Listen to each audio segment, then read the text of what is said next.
केन्द्र बीएसएन मंत्री राममोहन नायडू को साक्षात कर दुईटी रेलर संप्रसारण और निकट अंचल एक मिनी विमान बंदर स्थापन पर दाबी जणाइले पालाखुंडी विधायक engineer Rupesh Kumar Panigrahi. Rajyarani express train जहाँ गुणपुर ठारू राउरकेला जाउथुवा बेले ओडिशा सीमांत पाटपाटनम और विभिन्न स्थान में रही अनुमोदन पाई, जार शुभारंभ कार्यक्रम में जोग देइथिले केंद्र मंत्री। सूचना पाई पालाखुंडी विधायक सहर सीमांत आंध्र प्रदेश श्रीकाकुलम जिलार पाटपाटनम गस्त कर मंत्री को साक्षात कर विभिन्न उन्नयन दिगरे आलोचना करथिले।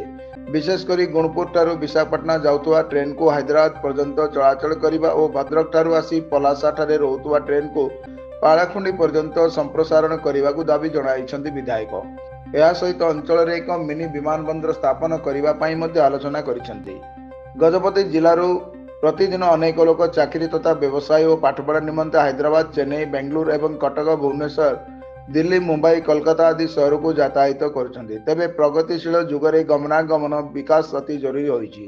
तेणु जिला सहित विभिन्न दिग को रेल और विमान रे गमनागमन सुविधा सृष्टि करबा पई केंद्र सरकार ठारे दाबी रखिछन्ति पारड़ा विधायक। तेबे दिल्ली फेरिबा परे रेल विभाग और विमान सेवा विभाग सह आलोचना करी पदक्षेप नेबे बोली कहिछन्ति मंत्री राममोहन नायडू।